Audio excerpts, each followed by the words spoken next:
बच्चों हम लोग लास्ट क्लास में मोमेंटम कंजर्वेशन पढ़ रहे थे, तो उसी के आगे कंटिन्यू कर रहे हैं। ठीक है, चलिए बताइए जरा, एक सवाल लिखिए, एक क्वेश्चन लिखेंगे। सवाल लिखें, ए bomb is thrown at speed, a bomb is thrown at speed 20 meter per second, a bomb is thrown at speed 20 meter per second at an angle of 45 degree, at an angle of 45 degree, at an angle of 45 degree, आगे लिखें full stop बाद, at the highest point, at the highest point it explode into two equal mass, it explode into two equal mass, it explode into two equal mass, comma करके लिखिए, the one part coming to rest, the one part coming to rest, the one part coming to rest, the one part coming to rest, find distance from the origin, find the distance from the origin to the point where the other part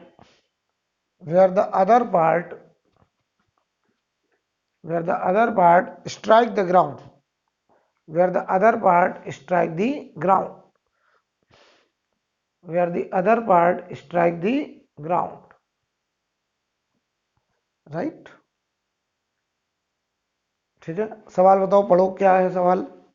सवाल में कह रहा हमने किसी particle को 20 metre पर second से 45 degree angle पे फेंका है, हाईएस्ट पॉइंट पर वो टू इक्वल मास में ब्रेक हो जाता है, एक पार्ट रेस्ट पे आ जाता है और दूसरा पार्ट कह रहे हैं कि जमीन से, ऑरिजिन से, जहां से फेंका है पार्टिकल को, वहां से कितनी दूरी पे जाके गिरेगा, ये हमारा क्वेश्चन है। तो आप हमको बस थोड़ा सा बताइए कि मान लीजिए ये एक्स वाई प्लेन है, ये एक्स एक्सिस है और ये बेटा वाई एक्सिस है। हमने किसी पार्टिकल को ऑरिजिन से ऐसे प्रोजेक्ट किया, ऐसे।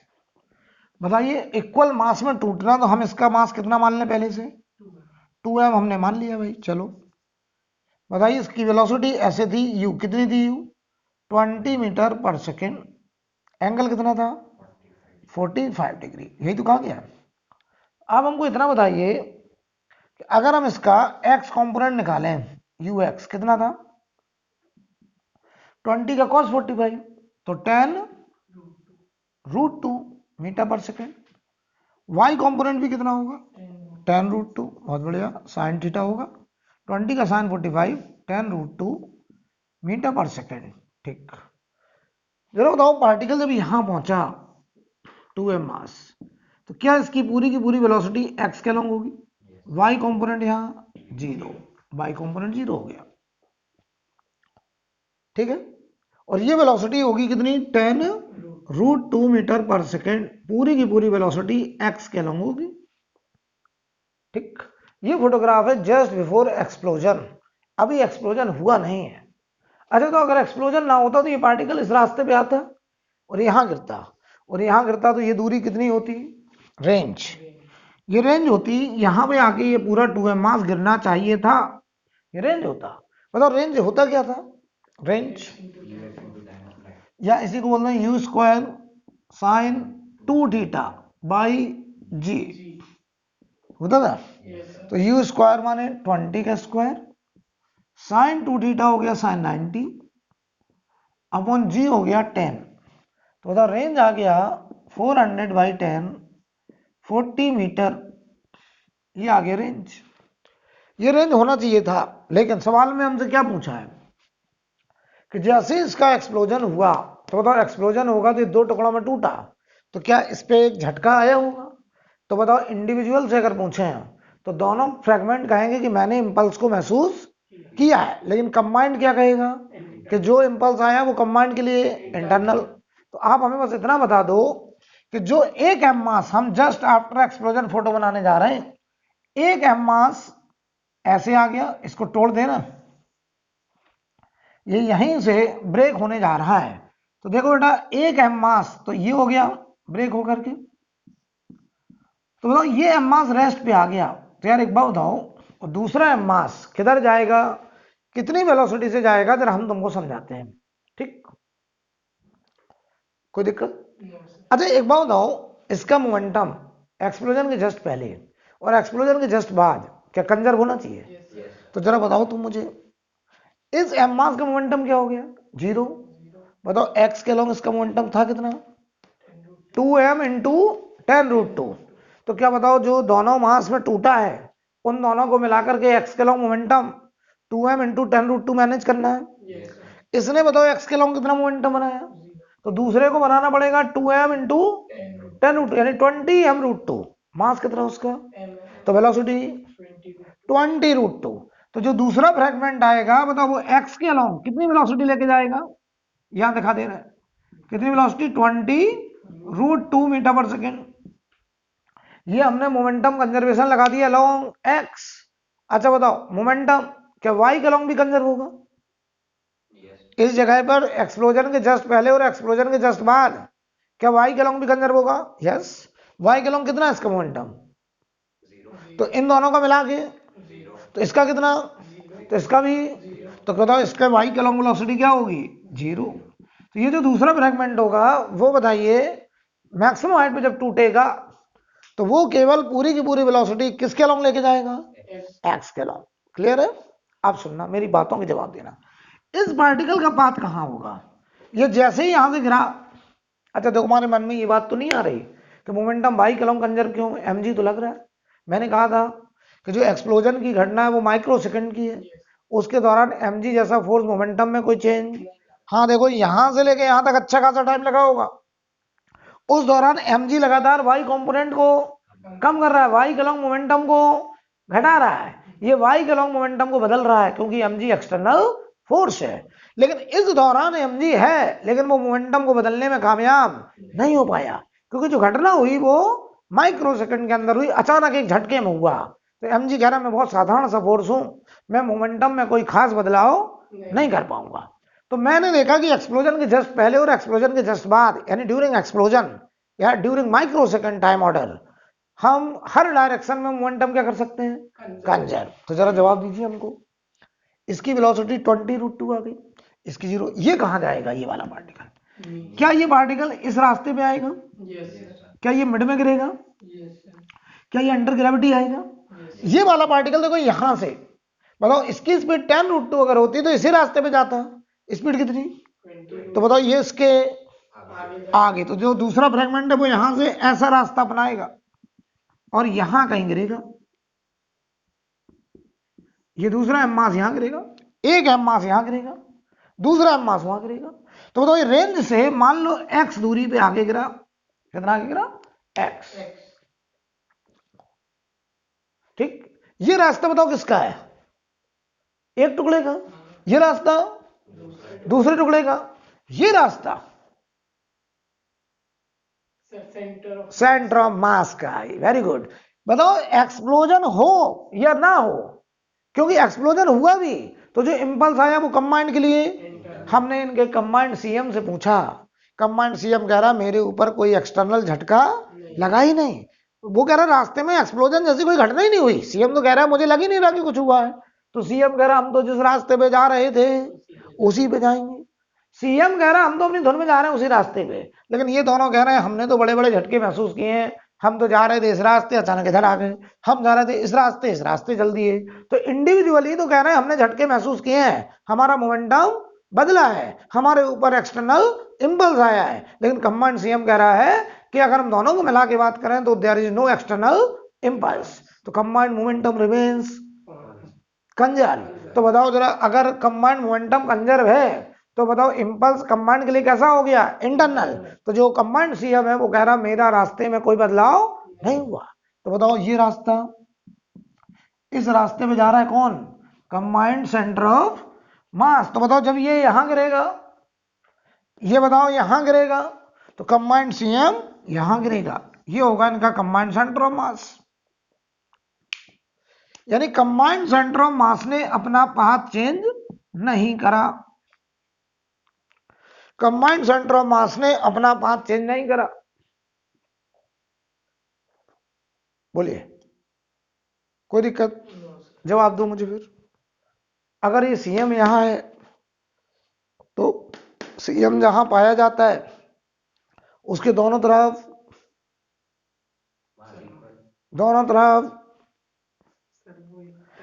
क्या टर्म था?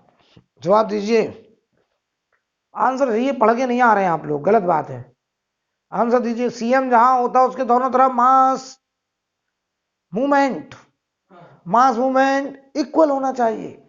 सीएम जहां पाया जाता है उसके दोनों तरफ मास का मूवमेंट बराबर होना चाहिए। तो बताओ ये सीएम के अबाउट इसका मास मूवमेंट कितना? m into x. बहुत बढ़िया। उसका मास मूवमेंट बताओ, ये कितनी दूरी? r/2।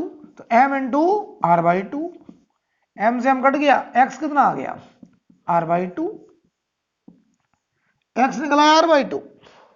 और अगर बेटा x r/2 आ गया तो हमको बताओ जरा, अगर ये x r/2 आ गया तो हमको बताइए जरा कि जो दूसरा फ्रैगमेंट है वो ऑरिजिन से कितनी दूरी पे जाके गिरा? r plus x. तो बताओ position of second particle, from origin, क्या बताओ वो r प्लस एक्स होगा? और क्या बताओ वो r प्लस r/2 हो जाएगा? क्या बताओ वो 3r/2 हो जाएगा? राइट। वैल्यू रख दो 3/2 इंटू r कितना है? 40। कितना answer? 60 centimetre from origin. Answer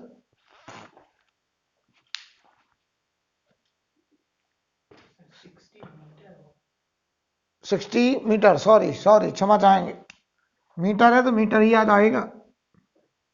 60 metre.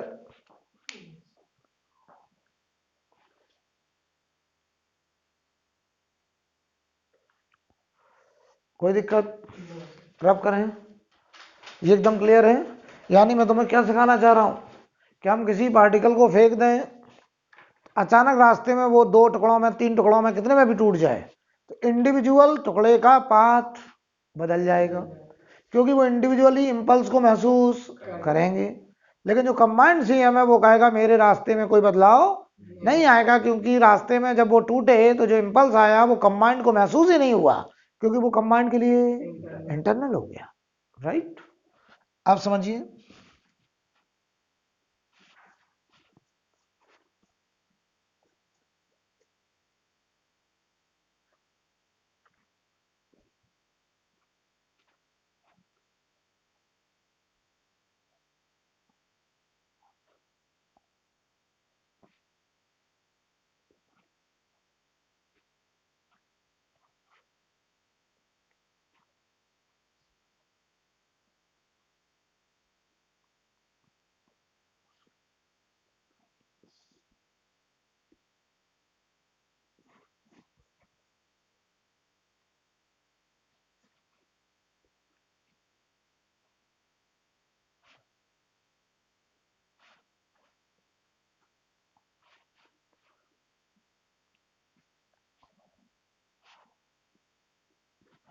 चलिए सवाल लिखिए, अगला सवाल लिखेंगे।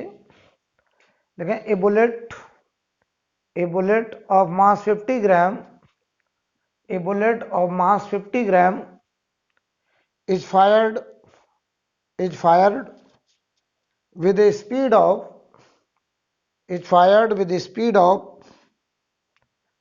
200 meter per second,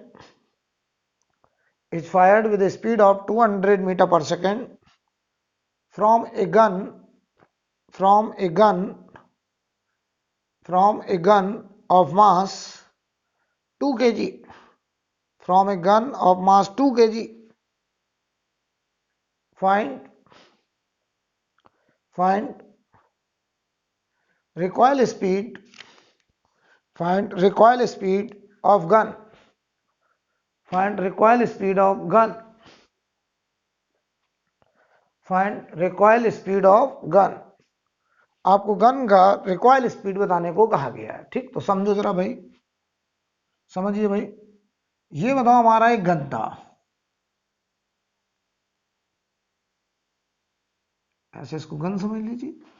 ठीक, इसमें एक बुलेट ऐसे फंसा हुआ है, ऐसे बुलेट, ठीक है, ऐसे बुलेट फंसा हुआ है। गन का मास कितना है? कैपिटल एम, गन का मास है 2 kg। बुलेट का मास कितना है? Small M 50 gram. Total mass कितना हो गया? M plus M. और अभी ये रेस्ट पे था, रुका हुआ था, आपने अचानक से फायर किया, फायर किया, तो बताइए जरा, ड्यूरिंग, ये बताओ जस्ट बिफोर फायरिंग, ये फायरिंग के जस्ट पहले की बात है। अगर हम ड्यूरिंग फायरिंग ऑब्जर्व करें, थोड़ा सा समझाएं आपको, तो क्या होगा जब ये बुलेट बाहर निकल के आया, तो इस गन ने इस बुलेट को क्या दिया? एक झटका, झटके का नाम इम्पल्स। इधर की तरफ आया एक इम्पल्स। इम्पल्स क्या होता है? एक लार्ज फोर्स जो आता है शॉर्ट टाइम के लिए, तो फोर्स इनटू शॉर्ट टाइम, वो क्या बनता है? इम्पल्स। तो ये इम्पल्स आया, बताओ इस इम्पल्स ने अचानक से इस बुलेट को मोमेंटम दिया। इम्पल्स बराबर क्या होता है? चेंज इन, किधर की तरफ मोमेंटम दिया? Right side. तो ये वाला बताओ impulse by gun on bullet, इसका नाम एक्शन, एक्शन। तो बताओ ये ड्यूरिंग की दिखा रहे हैं, तो जो हमारा गन होगा, जो गन होगा, इस पर भी तो इंपल्स आया होगा। बताओ किधर की तरफ? इधर की तरफ एक आया इंपल्स। ये वाला इंपल्स किसने दिया? बुलेट ने। तो Y bullet, Y bullet on gun. ये बताओ रिएक्शन, रिएक्शन, जरा जवाब देना। इससे पूछा बुलेट से कि आप पे झटका किधर लगा? बोला राइट। बोला मैं तो मोमेंटम गेन करूंगा किधर? राइट। इस पर झटका किधर? लेफ्ट। तो इसको मोमेंटम किधर मिलेगा? लेफ्ट। तो बताओ ये फोटोग्राफ ड्यूरिंग फायरिंग था,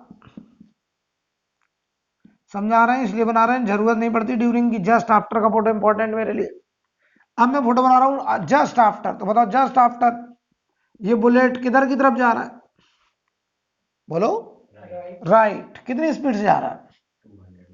200 मीटर पर सेकेंड। इसका मास स्मॉल एम है, बुलेट का मास जो कि 50 ग्राम। अच्छा जो गन है, जो गन है बताइए, वो गन बताइए आप हमको किधर की तरफ भागेगा? Left side. मान लो इसकी स्पीड बी डैश, यही बी डैश हमको निकालना है। इसका मास कैपिटल एम। वहां से जैसे तुम फायर करोगे तो इस पर लगेगा इंपल्स, इधर इस पर लगेगा पीछे की तरफ झटका, राइट। अब बताओ ये हमारा जस्ट आफ्टर फायरिंग, जवाब देना हमको। बताओ ये जो इंपल्स आया है, इंडिविजुअल से पूछें तो ये कह रहा है मुझे एक्सटर्नल झटका महसूस हुआ, मेरा मोमेंटम बदला है। बताओ पहले इसका मोमेंटम कितना था बुलेट का? 0। तो अब बताओ मोमेंटम किधर की तरफ? राइट। तो प्लस मोमेंटम की माइनस प्लस। गन का मोमेंटम पहले कितना था? अब बताओ गन पे झटका किधर लगा? तो गन का मोमेंटम किधर? प्लस की minus?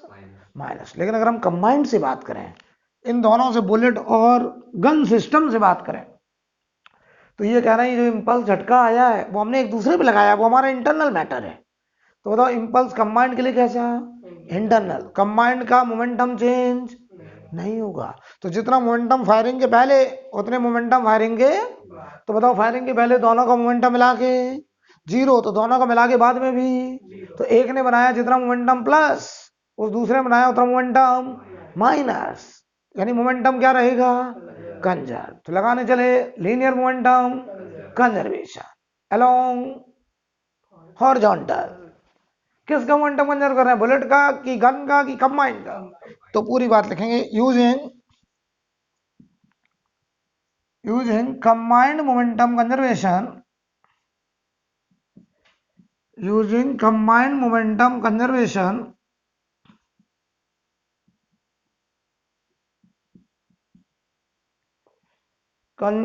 combined momentum conservation, right? Because ये भी लिख दे रहे हैं, because impulse is internal,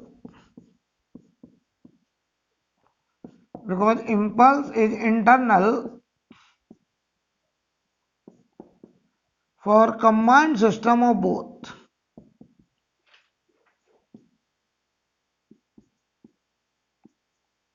क्यों भाई? दोनों के कंबाइंड सिस्टम के लिए कैसा है? इंटरनल। तो मैं लिखने चला initial momentum is equal to final momentum. जितना इनिशियल मोमेंटम होगा उतना ही फाइनल मोमेंटम होगा। बताओ initial momentum capital M plus small M into velocity कितनी थी? अरे वेलोसिटी जीरो है ना, रेस्ट था ना, जीरो बराबर final momentum small m 200 i cap right side, ये capital M b dash minus आई कैप, देख लीजिए left side. Momentum is vector तो हम लोग भी तो डायरेक्शन लिखेंगे। तो ये बताओ हो गया जीरो बराबर स्मॉल एम की वैल्यू कितनी है? 50 ग्राम। 50 upon 1000 into 200 i cap. Capital M कितना है? 2 kg। बी डैश माइनस आई कैप, तो माइनस हटा दें, इधर ले आए, आई कैप कट गया, तो रिलेशन देखो 2 बी डैश बराबर 10। क्यों? तो बी डैश बराबर 5 मीटर पर सेकेंड। आंसर।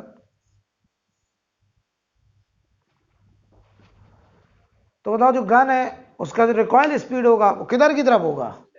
लेफ्ट, यानी जिधर बुलेट फायर होगा उसके ऑपोजिट, ताकि कंबाइंड मोमेंटम क्या रहे? Conserve.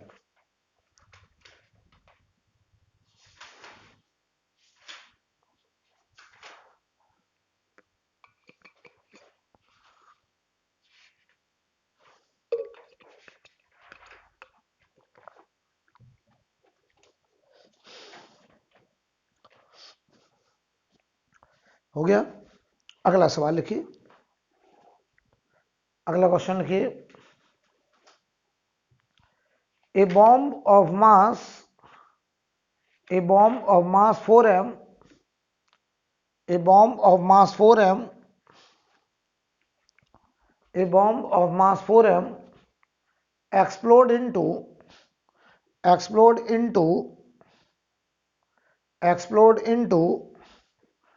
two part two parts of mass ratio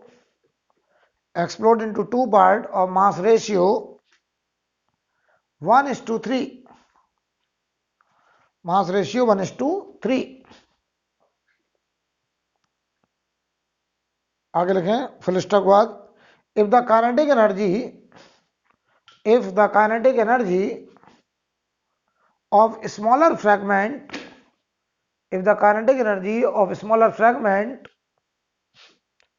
is k,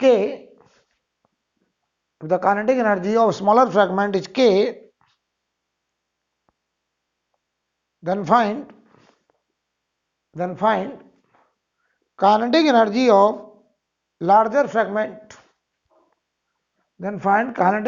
of larger fragment.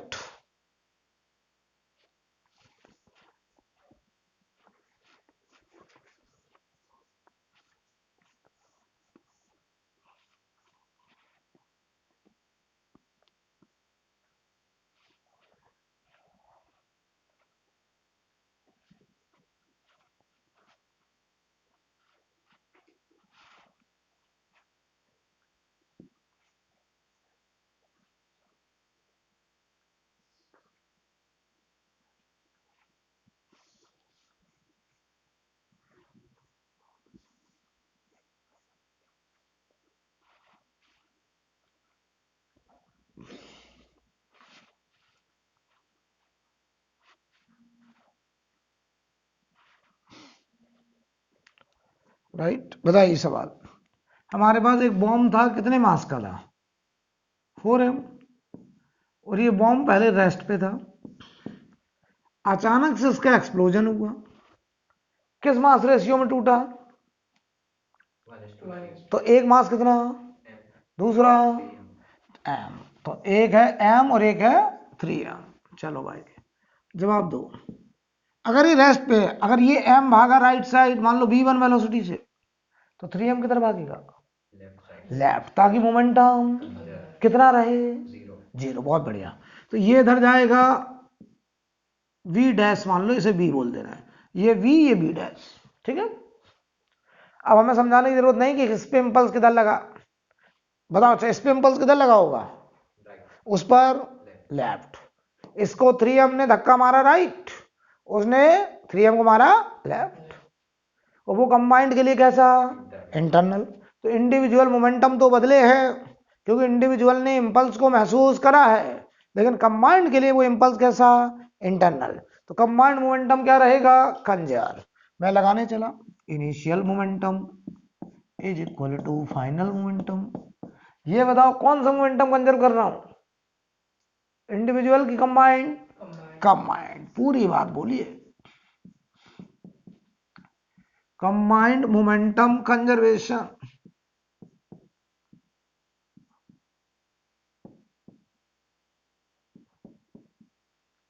ठीक, जवाब देना जरा। इनिशियल मोमेंटम बताओ इस 4m मास का कितना होगा? 0, बराबर, ठीक है। फाइनल मोमेंटम इसका बोलो mv आई कैप, इसका बोलो 3m b डैश माइनस आई कैप। तो यहां से बताओ बेटा b डैश की वैल्यू क्या v/3 आएगी? देख लो। अब बताओ काइनेटिक एनर्जी स्मॉलर फ्रेगमेंट की दी गई कितनी? k। तो जो k है वो कितना है? Half mv²। हमें निकालना क्या है? k dash, kinetic energy of 3m mass, half 3m into B dash का स्क्वायर। हाफ mv² लगाया, बस मास हो गया 3m, वेलोसिटी b डैश। ये देखो half 3m into B dash की वैल्यू बताओ, v/3 का स्क्वायर। तो ये देखो आ गया k डैश बराबर, यहां देखो एक 3 कट जाएगा, क्यों? क्या रहा? Half m v²/3। देख लो गौर से, क्या मैं सही कर रहा हूं? ये बताओ ये कितना लिखा है? k। तो ये हो गया k/3 आंसर। आंसर, ठीक है। अगला क्वेश्चन,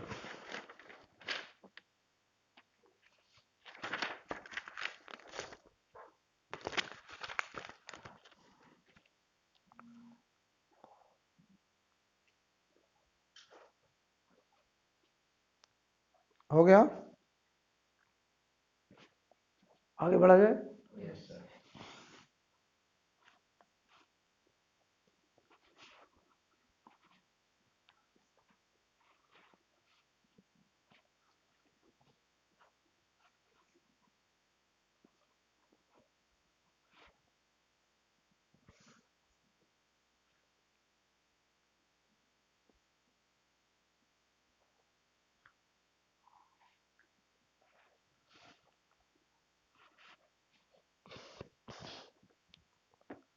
चलिए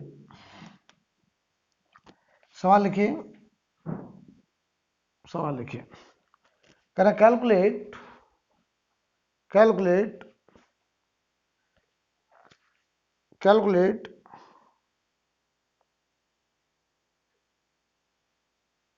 recoil speed of,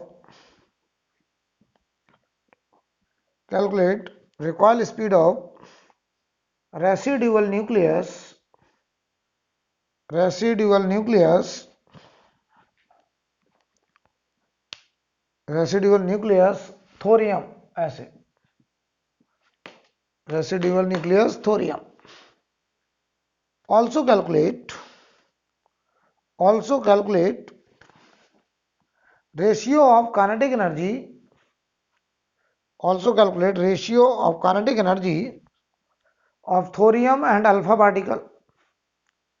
Also calculate ratio of kinetic energy of thorium and alpha particle. ठीक है, समझे मतलब कहने का क्या है, मतलब जरा समझो पहले क्या है।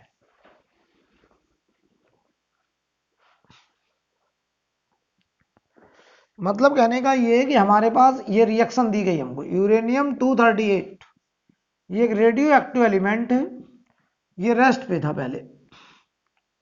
अगर वो रेडियो एक्टिव एलिमेंट होता तो वो स्पॉन्टेनियस डिसइंटीग्रेशन करता है। स्पॉन्टेनियस डिसइंटीग्रेशन किस बात के लिए? स्टेबिलिटी गेन करने के लिए, राइट। तो इसने अल्फा डिके फॉलो किया। कौन सा डिके? Alpha decay. आगे हम आपको मॉडर्न फिजिक्स पढ़ाएंगे, रेडियो एक्टिविटी पढ़ाएंगे, तब वहां बताएंगे कई तरीके के डिके होते हैं, beta plus decay, beta minus decay, alpha decay, gamma decay, इस तरीके के डिके हम लोग पढ़ेंगे, राइट। तो इसने कौन सा डिके फॉलो किया? Alpha decay. अल्फा बेसिकली क्या होता है? अल्फा होता है न्यूक्लियस ऑफ हीलियम। तो हीलियम के न्यूक्लियस का मतलब अल्फा पार्टिकल। तो हीलियम क्या होता है? 2He4, ये हीलियम है। तो इसका न्यूक्लियस को हम लोग अल्फा बोलेंगे। तो उसके न्यूक्लियस में कितने, न्यूक्लियस के अंदर कौन होता है? Proton and neutron. तो इसके न्यूक्लियस में कितने प्रोटॉन? 2।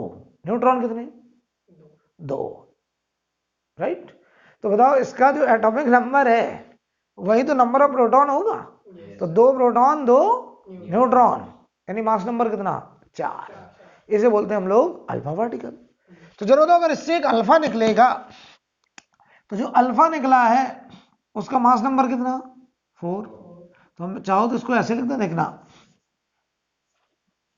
कि बताओ अगर अल्फा निकला तो इसे हम लोग बोलेंगे 2He4 न्यूक्लियस, ऐसे लिख दें। इसी का क्या नाम है? अल्फा। ये अल्फा पार्टिकल।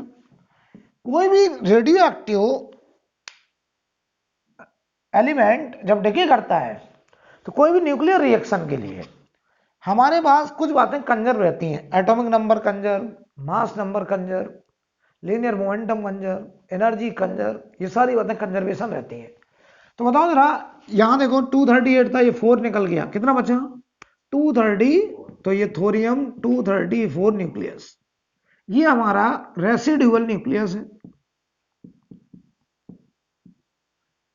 जब हम आपको मॉडर्न फिजिक्स पढ़ाएंगे तो वहां बताएंगे कि कौन सा एटम कौन सा डिके पसंद करता है, क्यों अल्फा डिके होता है, क्यों बीटा माइनस डिके होता है, क्यों बीटा प्लस डिके होता है। ये सारी बात अभी हम करेंगे आगे जब पढ़ेंगे, right.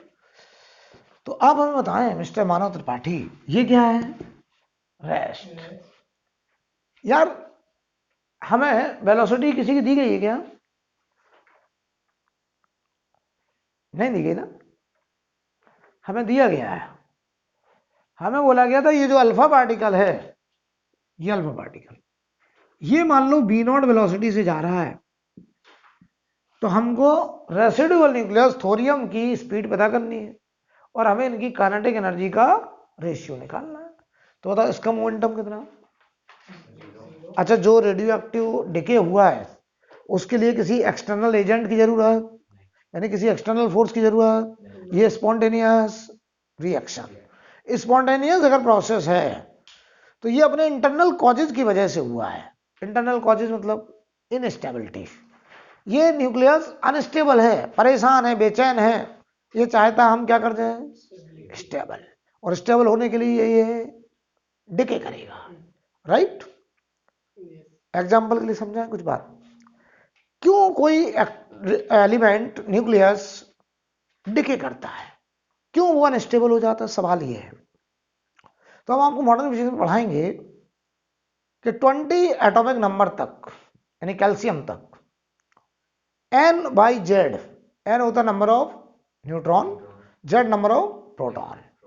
Number of neutron number of proton लगभग बराबर होने चाहिए स्टेबिलिटी के लिए। कहां तक? 20 तक। लेकिन 20 के बाद तो देखो होता क्या, न्यूक्लियस के अंदर कौन कौन होता है?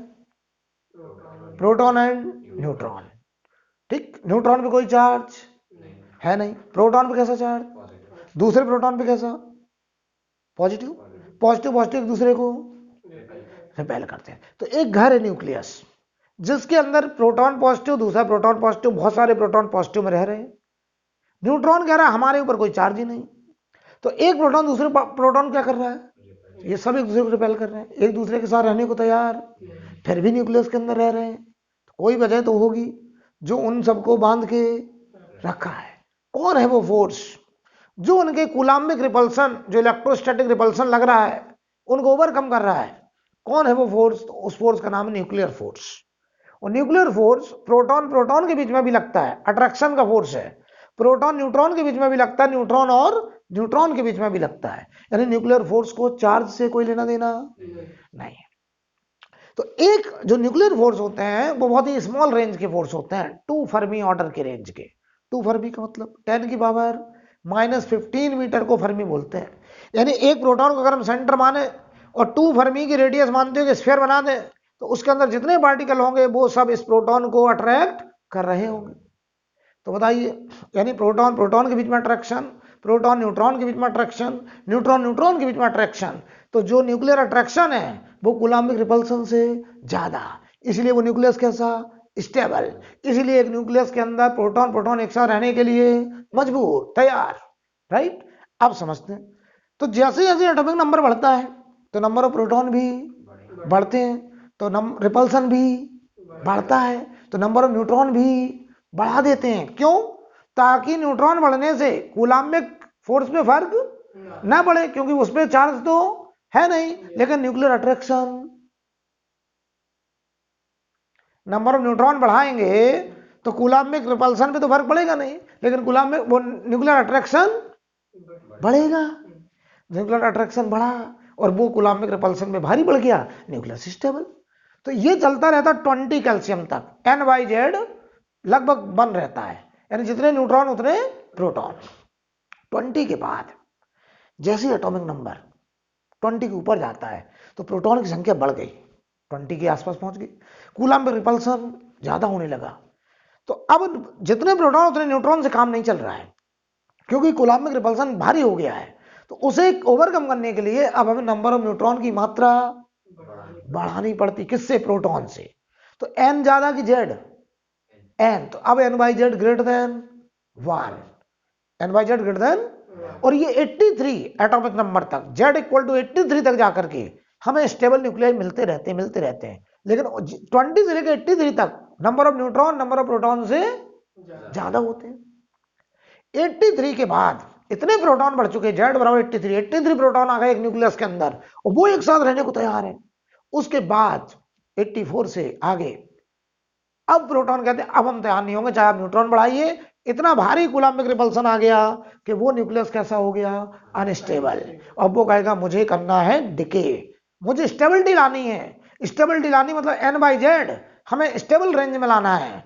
क्यों? नंबर ऑफ न्यूट्रॉन और नंबर ऑफ प्रोटॉन का रेशियो डिसबैलेंस हो गया है। अब उस रेशियो को बैलेंस करने के लिए वो न्यूक्लियस स्पॉन्टेनियस डिसइंटीग्रेशन करता है, स्पॉन्टेनियस डिके करता है, जिसे बोलते हैं radioactive decay. It is similar as, it is like that. आप समझिए आपका ये पेट, स्टोमक, इसे समझ लो न्यूक्लियस। ठीक, आप कह रहे हैं हमारे पेट का स्टेबिलिटी का जो फैक्टर है वो है कि इसके अंदर जितने लड्डू हों उतने रसगुल्ले हों, तो ये स्टेबल है, इसे कोई प्रॉब्लम नहीं है। आप शादी में गए, आपने खाना खाया, लड्डू भी खा रहे हैं, रसगुल्ले भी खा रहे हैं। आपने रसगुल्ले ज्यादा खा लिए, लड्डू कम, तो उनका रेशियो डिस्टर्ब हो गया। अब आपका न्यूक्लियस अनस्टेबल। तो अब ये अपने आप डिके करेगा, ऐसा डिके फॉलो करेगा कि लड्डू और रसगुल्ले का रेशियो बैलेंस हो जाए। अब इसके बाद क्या क्या चॉइस है समझना। लड्डू को समझ लो न्यूट्रॉन, रसगुल्ले को समझ लो प्रोटॉन। मान लो प्रोटॉन की संख्या ज्यादा हो गई तो ये कहेगा कि प्रोटॉन का कन्वर्जन न्यूट्रॉन में हो जाए, अंदर ही डाइजेशन ऐसा हो कि एक लड्डू एक रसगुल्ला एक लड्डू में कन्वर्ट हो जाए। अगर लड्डू की संख्या ज्यादा है तो कहेगा ऐसी प्रोसेस कराओ कि एक लड्डू एक रसगुल्ले में कन्वर्ट हो जाए, मामला वहीं एडजस्ट हो जाए, स्टेबिलिटी आ जाए। लेकिन तुमने क्या किया, बहुत सारे लड्डू भी खा लिए, बहुत सारे रसगुल्ले खा लिए, अब एक कन्वर्ट होने से भी स्टेबिलिटी। अब आपका साइज न्यूक्लियस का बहुत हैवी हो गया, आपका न्यूक्लियस बड़ा हो गया काफी, अब आप बेचैन परेशान, अब आपको होगी वॉमिटिंग, और आप एक झटके में 2 लड्डू और 2 रसगुल्ले बाहर निकाले, तो 2 न्यूट्रॉन और 2 प्रोटॉन एक सेकंड में बाहर आए, एक झटके में। आपने किया कौन सा डिके? अल्फा डिके, इसे बोलेंगे अल्फा डिके। और आपका न्यूक्लियस का साइज रिड्यूस होता जा रहा है और आप स्टेबल महसूस करते जा रहे हैं। और आप जैसे जैसे डिके करते जाएंगे, आपके अंदर लड्डू रसगुल्ले का रेशियो बैलेंस होता चला जाएगा, और एक समय आएगा कि N/Z रेशियो बैलेंस हो जाएगा, और आप कहेंगे रेसिडुअल न्यूक्लियस हमें स्टेबल न्यूक्लियस मिल जाएगा। इसीलिए स्पॉन्टेनियस डिसइंटीग्रेशन होता है। राइट, आप समझते हैं। तो ये था रेस्ट, ये था हमारा थोरियम रेसिडुअल न्यूक्लियस, ये था हमारा अल्फा डिके, और ये कितने से जा रहा है? V0 से। तो अब अगर हम आपसे कहें कि यहाँ पे मोमेंटम कंजर्वेशन लगा सकते हैं, क्योंकि जो डिके हुआ है वो स्पॉन्टेनियस प्रोसेस है। राइट, तो मैंने लिखा इनिशियल मोमेंटम बराबर फाइनल मोमेंटम। ठीक है, बताओ इसका मोमेंटम कितना? 0। इसका मोमेंटम बताओ, ये किधर जाएगा? ये किधर जाएगा? लेफ्ट। बहुत बढ़िया बेटा, ये left. B decimal mass number बोलो इसका, 234 इंटू बी डैश माइनस आई कैप। उधर बोलो 4 V0 आई कैप। तो बी डैश की वैल्यू देखो जरा, 4 V0 अपॉन 234। क्यों? कितना आ गया? V0 upon 117। ये आ गया हमारा रेसिडुअल न्यूक्लियस की स्पीड। अब बताओ रेशियो निकालना किसका? Kinetic energy of thorium and alpha. तो बताओ काइनेटिक एनर्जी ऑफ थोरियम और काइनेटिक एनर्जी ऑफ अल्फा। चलो, इसकी होगी हाफ। मास कितना इसका? 234। ठीक, और बताओ इसकी स्पीड कितनी है? बी डैश का स्क्वायर, इसका बोलो हाफ 4 इंटू V0 का स्क्वायर। हाफ से हाफ कैंसिल, ये हुआ 117/2।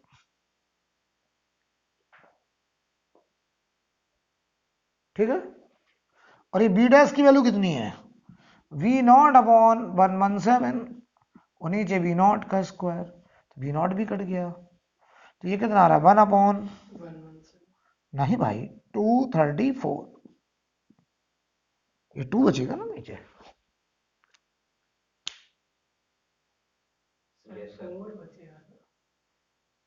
मैंने तो सही लिखा है, मैंने तो सही लिखा है, गलत लिखा है कुछ? फिर से देखो, सही है?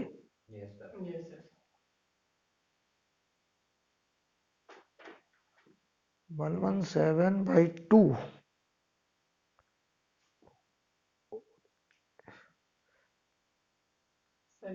ये गलत लिखा है। Yes, this is wrong. ये 2 V0 आएगा बेटे, देख लो यार, जल्दबाजी मत करो।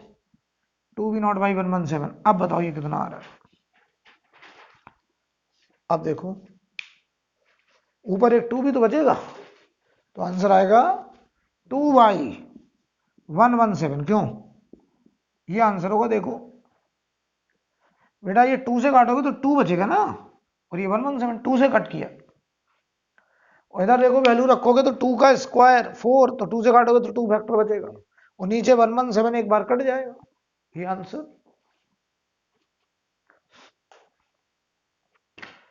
ठीक है, चलिए सवाल लिखिए। अगला सवाल,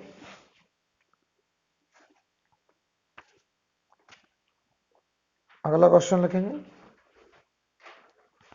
A bomb of mass 5m, a bomb of mass 5m initially at rest, a bomb of mass 5m initially at rest, a bomb of mass 5m initially at rest explode into 3 pieces, explode into 3 pieces of mass ratio, explode into 3 pieces of mass ratio 1:1:3, explode into 3 pieces of mass ratio 1:1:3 full stock वाले लिखें। The two pieces of equal mass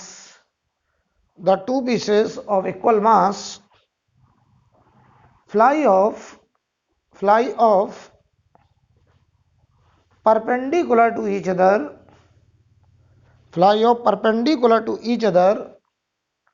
with velocity v naught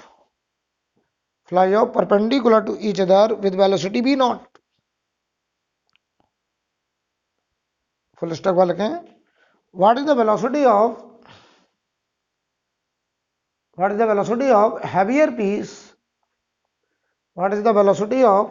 piece and energy released in explosion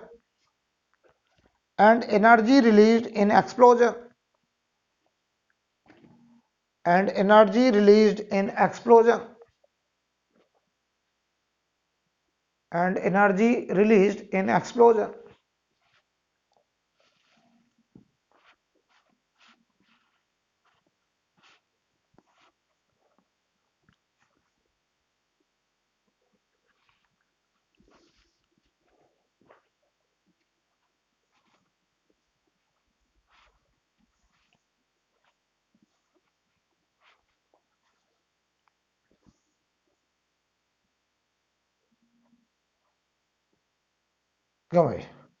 तो उधर सवाल पढ़ो। हमारा एक bomb है जिसका मास कितना है 5m, ठीक है, और वो 3 टुकड़ों में टूट रहा है। तो देखो ये 5m मास का एक बॉम्ब शुरू में ये रेस्ट पे था, क्यों? अच्छा, अगर ये मोशन में होता तो उसके बाद मोमेंटम होता, तो बाद में भी उन तीनों का मिलाकर के मोमेंटम क्या शुरुआत वाले मोमेंटम के बराबर होना चाहिए था। अभी मोमेंटम कितना, तो तीनों का मिला के 0। कितने मास में टूटा 3 मास, कितने रेशियो 1:1:3। तो बताओ कितना कितना मास m और 3m। बताओ भाई m 3m, इधर देखना, ये m और ये 3m। सवाल पढ़ो। बताओ दो जो इक्वल मास हैं वो एक दूसरे के परपेंडिकुलर मूव करे हैं। तो ये मान लो चला इधर v नॉट से, क्या इक्वल स्पीड से? बोलो ये v नॉट, तो ये मान लो इधर v नॉट परपेंडिकुलर, ठीक है। अब हमें वेलोसिटी निकालनी किसकी 3m की। अच्छा एक बताओ, इसका v नॉट हम इधर मान लें, कोई फर्क तो नहीं, कहीं भी मान लो, हम मान लो इधर मान ले रहे हैं, ठीक, कोई दिक्कत, नो प्रॉब्लम। हमें तीसरे फ्रैगमेंट का वेलोसिटी निकालना है और हमको बताना कितनी एनर्जी इस एक्सप्लोजन में रिलीज हुई। तो चलो बताओ, ओरल करूंगा। इसका मोमेंटम एक्स के लॉन्ग, वाई के लॉन्ग, हर डायरेक्शन में। तो इन तीनों को मिला के हर डायरेक्शन में मोमेंटम 0 रखना है। करने जा रहे पहले एक्स के लॉन्ग, क्या एक्स के लॉन्ग 0 होना चाहिए? इसका एक्स के लॉन्ग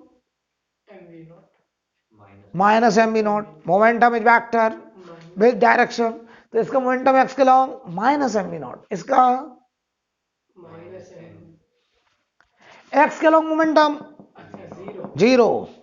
इसका बताओ एक्स के लॉन्ग जो 0 है, तो क्या इन तीनों का एक्स के लॉन्ग 0 होना चाहिए? इसका एक्स के along minus M B naught, इसका एक्स के लॉन्ग, तो इसको कितना बनाना है प्लस एम बी नॉट। बहुत बढ़िया, मोमेंटम बनाना plus m B naught, mass कितना, तो वेलोसिटी कितनी v नॉट बाई 3 प्लस की ना, इधर की तरफ v नॉट बाई 3। अब आओ चलो y के लॉन्ग देखो, क्या y के लॉन्ग भी इसका मोमेंटम 0 है? तो y के लॉन्ग भी तीनों का मिलकर के मोमेंटम 0 होना चाहिए। इसका y के लॉन्ग, इसका y के लॉन्ग, तो ये बनाएगा plus m B naught, mass कितना, तो वेलोसिटी कितनी, किधर की तरफ, ऊपर। बहुत बढ़िया, बहुत बढ़िया, v नॉट बाई 3। तो बताओ ये नेट में किधर जाएगा, क्या इन दोनों का रिजल्टेंट इधर आएगा? तो ये वास्तव में इधर जाएगा v नॉट बाई 3 इंटू √2। ये एंगल कितना होगा बेटे 45। ऐसे का बताइए।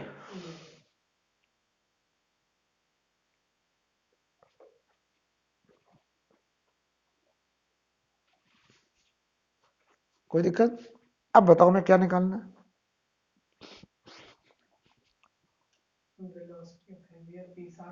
वेलोसिटी ऑफ हैवियर पीस आ गई, answer V0/3√2। Energy release, energy release का मतलब कि एक्सप्लोजन में कुछ एनर्जी रिलीज रिलीज हुई, इसका मतलब पहले एनर्जी रही होगी, मेरे पास 100 रुपए है, कुछ रिलीज हो गए, तो जो बचे गए वो पहले से ज्यादा की कम, कम तो पहले रहे होंगे। तो बताओ, एनर्जी कुछ हुई रिलीज, इसका मतलब इनिशियल एनर्जी ज्यादा फाइनल एनर्जी, कम तो रिलीज कितना? फाइनल माइनस नहीं यार तुम क्या कर रहे हो, ये कौन ज्यादा है, इनिशियल तो किसमें से घटाएंगे? इनिशियल माइनस हमें ये पता करना कि कितना रिलीज हुआ, हमें पता इनिशियल ज्यादा है फाइनल कम है, तो कितना गायब हो गया, तो इनिशियल माइनस फाइनल। अगर हमें पता होता कि फाइनल ज्यादा है तो हम कहते कितना गेन हुआ ये पूछते, और गेन निकालते अगर फाइनल ज्यादा है तो फाइनल माइनस इनिशियल करते। अच्छा यहां ये नहीं कहा उन्होंने कि चेंज बताओ, अगर वो कहते चेंज इन एनर्जी तो फाइनल माइनस, लेकिन करोगे तो नेगेटिव आ जाएगा, और ये नेगेटिव का मतलब इतनी एनर्जी रिलीज हो गई है। लेकिन जब वो साफ कह ही रहे हैं कि एनर्जी क्या हुई है, रिलीज हुई है एक्सप्लोजन में, जब बॉम्ब फटेगा तो लाइट के फॉर्म में, साउंड एनर्जी के फॉर्म में एनर्जी रिलीज नहीं होगी, तो एनर्जी का कुछ नुकसान होगा, तो कितना नुकसान हुआ वो बताना है। तो हम कहेंगे लेके चले थे ज्यादा, बचा कम, कितना गायब, तो इनिशियल में से फाइनल। तो हमें लॉस ऑफ एनर्जी निकालना, बेसिकली लॉस ऑफ एनर्जी बोल रहे हैं, या फिर ऐसे बोल रहे हैं एनर्जी रिलीज पूछ रहे हैं, एक ही बात है क्यों? तो काइनेटिक एनर्जी शुरुआत वाली ज्यादा, फाइनल वाली कम, ये हमें निकालना है। इनिशियल काइनेटिक एनर्जी में से फाइनल घटाएंगे। बताओ इनिशियल काइनेटिक एनर्जी कितनी, बताइए? जीरो, सही है ना, यही पूछा ना, एनर्जी रिलीज्ड,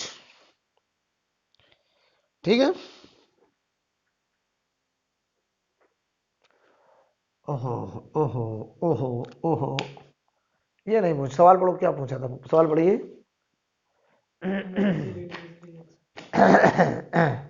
एनर्जी रिलीज इन एक्सप्लोजन, पहले एनर्जी कितनी थी? जीरो। अचानक से सब में क्या आ गया? मोमेंटम। सब में क्या आ गई? Kinetic energy. तो वो काइनेटिक एनर्जी पूछी जो रिलीज हुई है, तो कोई दूसरी एनर्जी काइनेटिक एनर्जी में कन्वर्ट हो गई, राइट। तो एनर्जी यहां पहले कितनी थी? जीरो।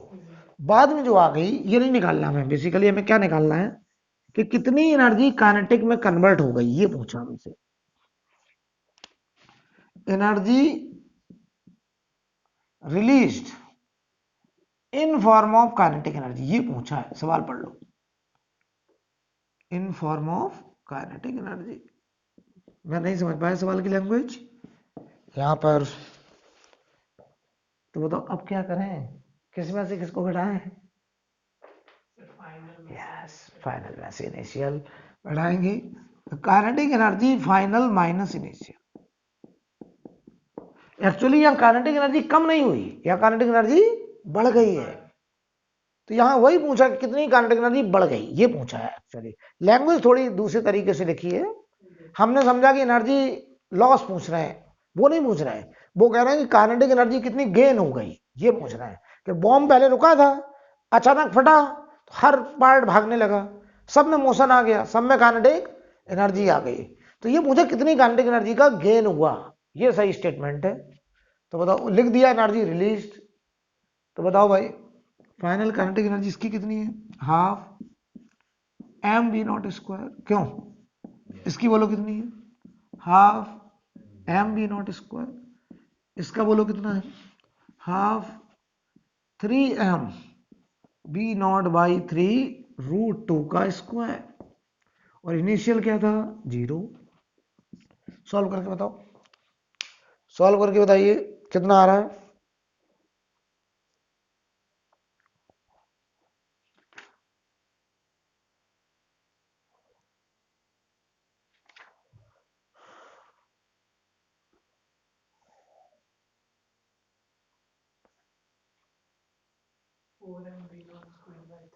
4/mv0²/3, बिल्कुल सही आंसर आ रहा है 4/3 mv0², ये आ रहा होगा बेटा। एक्चुअली ये वास्तव में ये पूछा गेन इन काइनेटिक एनर्जी, समझ गए, ये पूछा हमसे, थोड़ी सवाल की लैंग्वेज ऐसी है कि ऐसा लग रहा है जैसे एनर्जी लॉस पूछा है, ये नहीं पूछा है, सवाल पूछा है gain in kinetic energy, right. अगला सवाल लिखिए, इसे रब कर दें।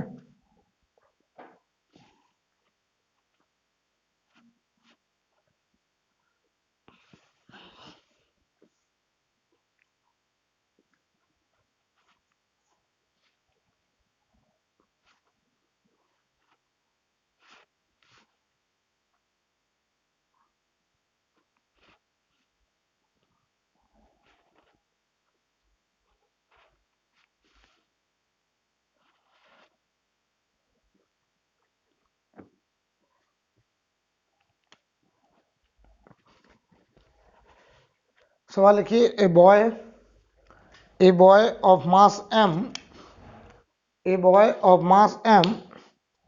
is standing on a platform. A boy of mass m is standing on a platform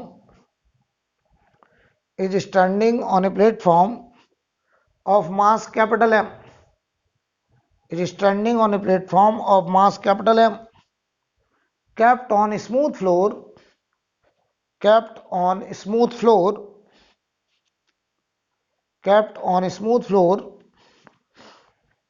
full stop बाद लिखें। If the boy start moving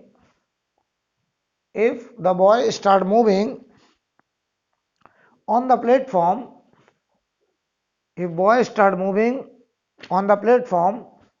with a speed v0 relative to the platform,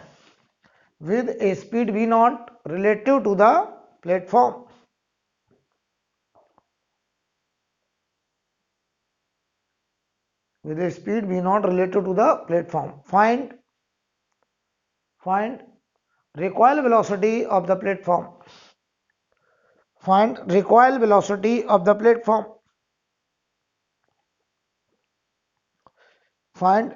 velocity of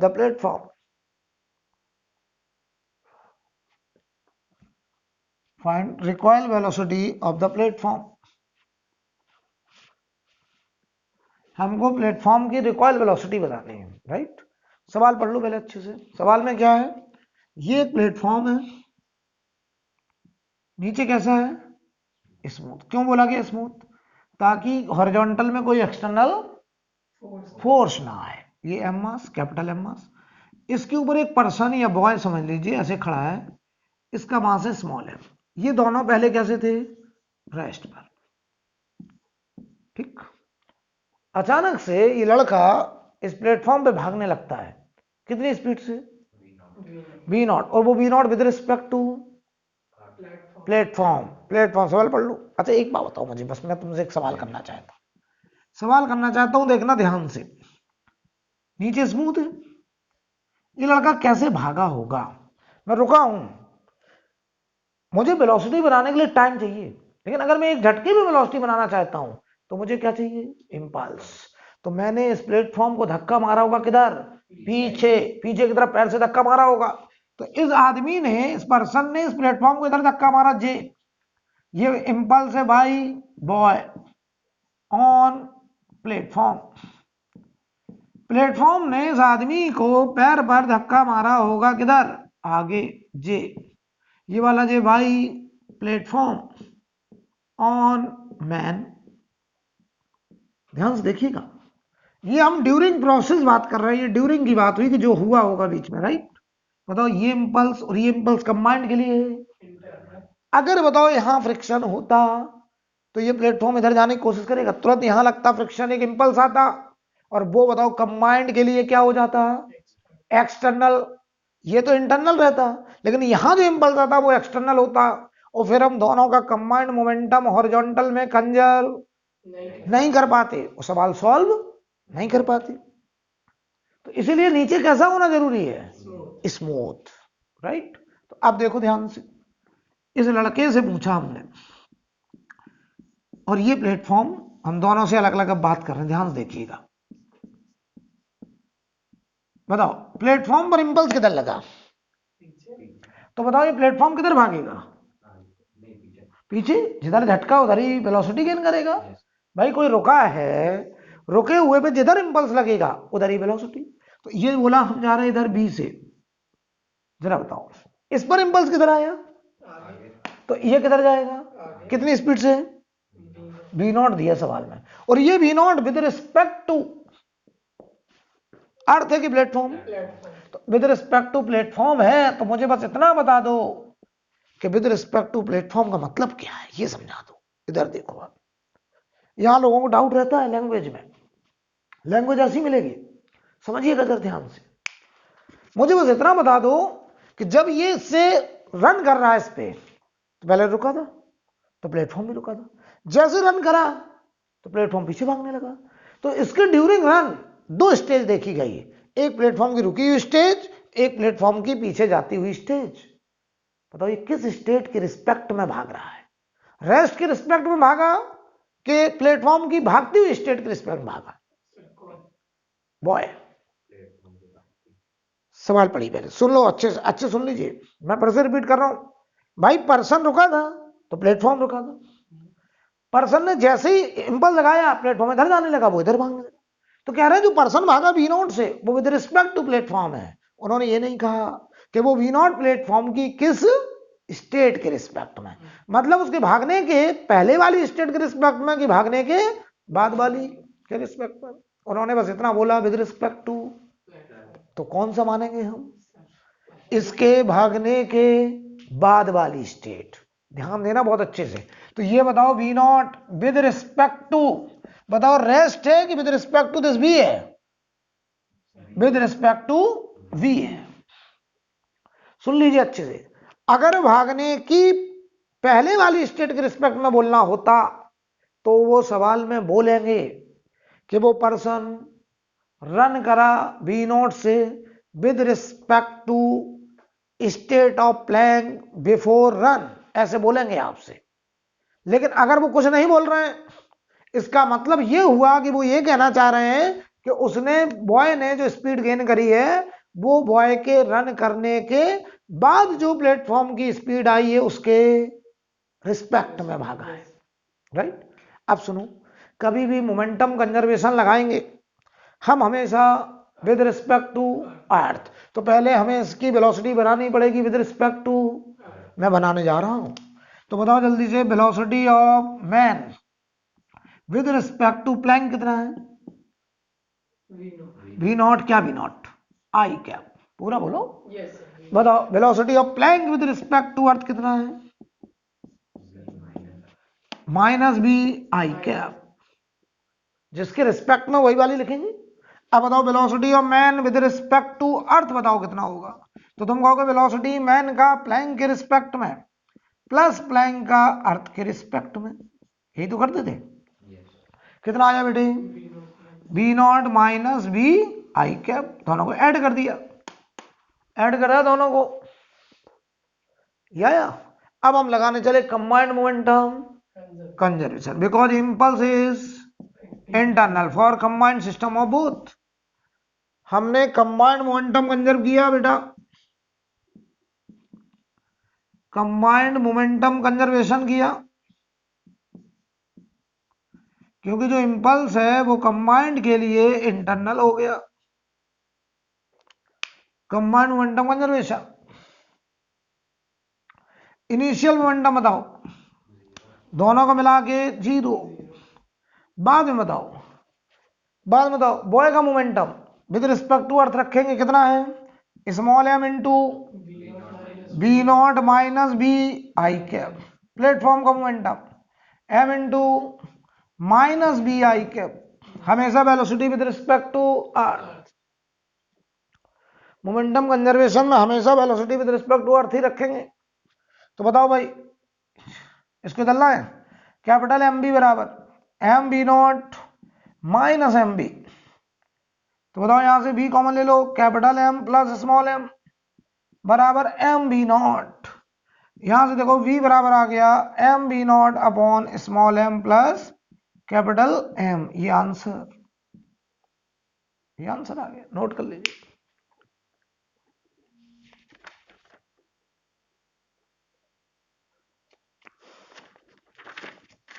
right, तो इसके आगे हम लोग फिर कल बात करेंगे, ठीक है। तो ये सब मोमेंटम कंजर्वेशन अभी एक क्लास और चलेगा, उसके बाद हम लोग कोलिजन में एंट्री कर जाएंगे, ठीक है। तो आज मैं यहीं रोक रहा हूँ, इसे आप लोग नोट कर लीजिए।